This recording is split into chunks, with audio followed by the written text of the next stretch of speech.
diaspora është i kthyer për ta marrë në dorë dhe për ta nxjerrë nga kjo krizë? Po është situata serioze, me të vërtetë, siç e thatë edhe ju, është një dimër i madh duke ndodhur Kosovë. Mirë po, pretendimet e Mërgatës janë vetëm për ta ndihmuar skenën politike atje, sidomos skenën e partive pro-shtetërore, pro-perëndimore dhe që mbajnë raporte të mira me aleatët tonë, në radhë të parë edhe me Shqipërinë, sepse na edhe raportet me Shqipërinë, edhe me fqin kuptohet se duhet të kemi raportet, kemi bisedimet, kemi dialog, të zgjedhim problemet. Kosova ka dalë fituese nga lufta, prandaj na nuk jemi palë periferike ku ta dijone, jemi fituese, kemi përkrahjen e të gjitha aleatëve tonë. Kjo lojë, kjo rrezik që ka sjell Albin Kurti në Kosovë, ka qenë plotësisht i panevojshëm. Na e kemi rrugën e hapur, jemi nda nga Serbia, kemi dalë fitues të luftës, aleatët tona na përkrahin në gjitha anët. Nuk ka punë më të lehtë se sa në Kosovë me qenë politikan dhe me qenë udhëheqës. Dhe i ke binarët e hapura, të shtruara, të ndërtuara, edhe nuk ke ka me lëviz. Pos nëse ke ambicie tjera, apo ke agenda tjera, unë nuk e kuptoj. Për këtë arsye, besoj shumë se kësaj radhe partitë shtetëformuese janë reformuar, popullata është informuar mirë, nuk mund të keqpërdoret, nuk mund të vidhet, nuk mund të mashtrohet, edhe jam i sigurt 100% se do të formohet një qeveri pro-perëndimore. Ishte e vështirë që t'ju binte zoti Haradinaj? Absolutisht jo. E vështirë zgjedhja juaj se ku me kë formacion do bëheshit pjesë? Po historia me Haradinajn të unë është pak më speciale.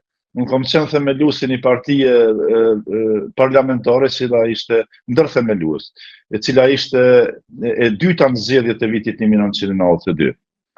Edhe ajo parti pas lufte, kur u fut zoti Haradinaj në politik, ju bashkangjit aleancës. Se aleanca në atë kohë ishte e formuar mes Haradinaj dhe shumë aleatëve. Këti që i zgjodhi ai që ju afrua në atë kohë Haradinaj, e partia parlamentare ku isha unë themelues, unë e kisha do mos pajtimin me ta në vitin 1996 dhe ata më suspenduan nga kryesia. Ma i keni zënë faqet e para të gazetave atë? Po, edhe suspendim nuk kishte atë kohë drejt që të bëj kryesia, por masat mund t'i merrte vetëm kuvendi zgjedhor, se unë isha dalë prej kuvendit zgjedhor.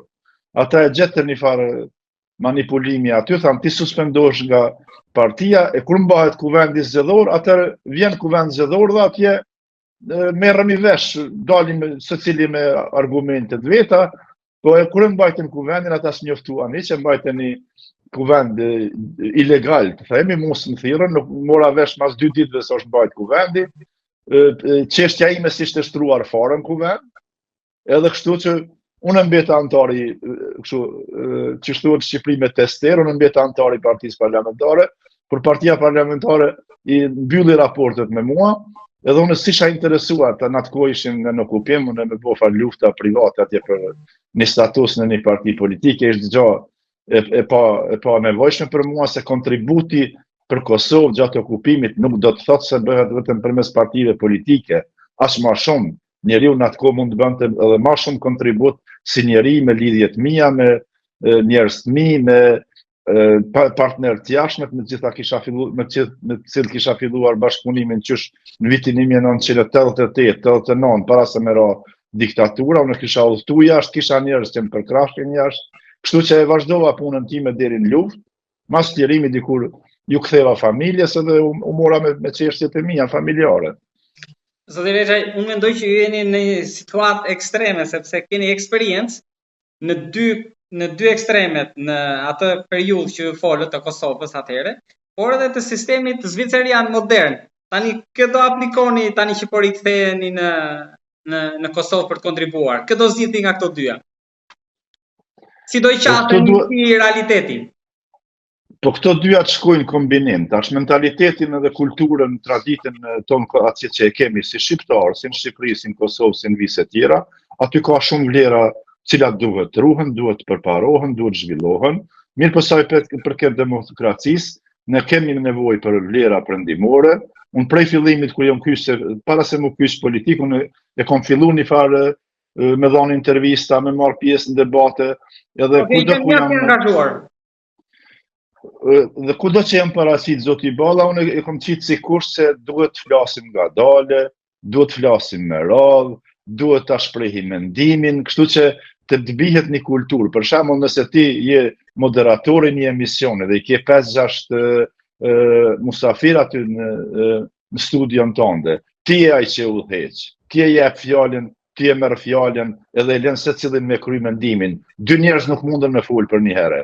Dhe kjo kultura që është bajtë na, nuk e di erdhë për Italisë, as që shërë në Kosovë, ku në një studio, gjithë flasin me pa radhë, veç kush e ka zërin më të lartin, ai ndëgjohet.